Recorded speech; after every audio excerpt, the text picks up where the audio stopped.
Transfer for the benefit of an unborn person section 13। आज हम देखेंगे ट्रांसफ़र ऑफ प्रॉपर्टी एक्ट 1882 का section 13, जिसमें अनबॉर्न पर्सन के लिए ट्रांसफ़र ऑफ प्रॉपर्टी की बात करी गई है। वैसे तो प्रॉपर्टी अनबॉर्न पर्सन को डायरेक्टली ट्रांसफ़र नहीं की जा सकती। Property can not be directly transfer to an unborn person, जो कि सेक्शन 5 कहता है।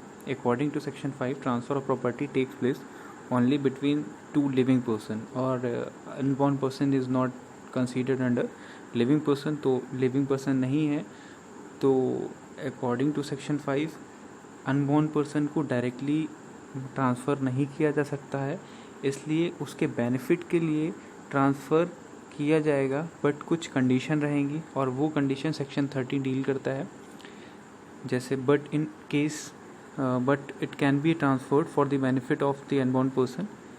तो कुछ कंडीशन रहेंगी, जिसमें पहली कंडीशन है transfer for the benefit of unborn must be preceded by the prior life interest in the favour of a person in existence of the date of the transfer. जैसे bare act में language लिखी है कि, और इसका मतलब यह है कि अनबॉर्न पर्सन को अगर ट्रांसफ़र करना है तो उससे पहले प्रायर इंटरेस्ट क्रिएट करना होगा, जैसे ट्रस्टी या डिफैक्टो गार्जियन, और प्रॉपर्टी पहले उसको ट्रांसफ़र होगी और फिर जब अनबॉर्न पर्सन एग्जिस्टेंस में आ जाएगा तो फिर उसको।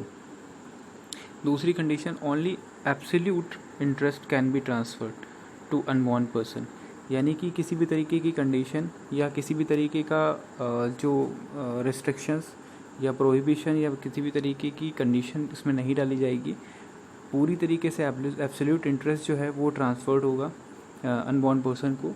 जैसे कि अगर ए बी को ट्रांसफ़र कर रहा है प्रॉपर्टी और बी अनबॉर्न पर्सन है, और तो उसके इंटरेस्ट के लिए अगर वो ए ऐसा कोई क्लॉज डालता है जिसमें ये बोलता है कि बी अगर अनबॉर्न पर्सन जो है और वो जब एग्जिस्टेंस में आएगा तो यह प्रॉपर्टी बी को हो जाएगी, पर बी के मरने के बाद, या अगर बी नहीं रहेगा तो सी को, या सी नहीं रहेगा तो डी को। तो इस तरीके का अगर कोई सब्सिक्वेंट कंडीशन उसमें ऐड करता है तो it would not be prevail, ठीक है, और यह पूरी तरीके से वॉइड हो जाएगा। अनबॉर्न पर्सन मतलब जो सेक्शन 13 कहना चाहता है कि unborn person according to section 13 क्या है और कौन होंगे। तो person who is not in existent even in mother womb, यानी कि किसी भी तरीके का एग्जिस्टेंस ना हो, अगर मदर की वोम में यानी कि माँ के गर्भ में बच्चा आ गया है तो वो अनबॉर्न पर्सन की कैटेगरी में नहीं डील किया जाएगा, उसका मतलब अनबॉर्न पर्सन नहीं होगा और उसको एग्जिस्टेंट माना जाएगा, तो उसकी एग्जिस्टेंस कंसीडर करी जाएगी। तो यहाँ पे अनबॉर्न पर्सन का मतलब है कि उसकी किसी भी तरीके की एग्जिस्टेंस ना हो, इवन कि वो माँ के गर्भ में भी ना आया हो, तो उसे हम अनबॉर्न पर्सन की तरीके से डील करेंगे। आगे मैंने एक चीज़ लिखी है जो कि एक लैटिन मैक्सिम है, जिसका मतलब होता है चाइल्ड इन मदर वोम, जो कि कभी कभी प्री के एग्ज़ाम में आ जाती है। तो देख लेते हैं। अ चाइल्ड एन वेंटेरे समेरे, इसका मतलब है चाइल्ड इन मदर वोम। और जो कि अगर कोई भी बच्चा माँ के गर्भ में है अकॉर्डिंग टू सेक्शन 13, तो वो कॉम्पिटेंट ट्रांसफरी माना जाएगा। और property can be transferred to a child in mother womb, but property can not be transferred to a person who is not even in mother womb, because such person is not is an unborn person. यानी कि जिसकी बात कर रहा है section 13, वो unborn person माना जाएगा जो कि मदर वोम में नहीं आया है, और अगर मदर वोम यानी कि माँ के गर्भ में आ गया है तो वो अनबॉर्न की कैटेगरी में नहीं कंसीडर किया जाएगा।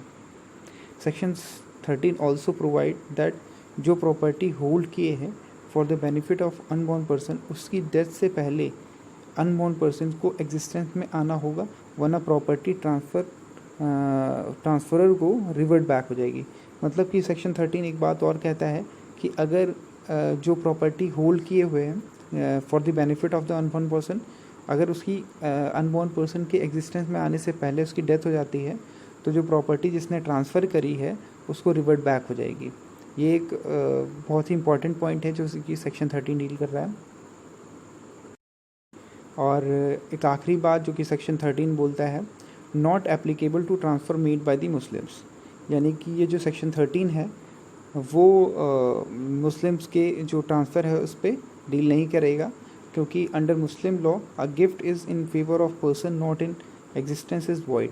यानी पूरी तरीके से एग्जिस्टेंस में ना हो या किसी भी तरीके के मदर वॉर्म या उसकी बात नहीं करता है, वो एग्जिस्टेंस में नहीं है, तो वो गिफ्ट या किसी भी तरीके का उस तरीके का ट्रांसफ़र इसमें वॉइड माना जाता है। इसलिए this will not applicable to the Muslims law.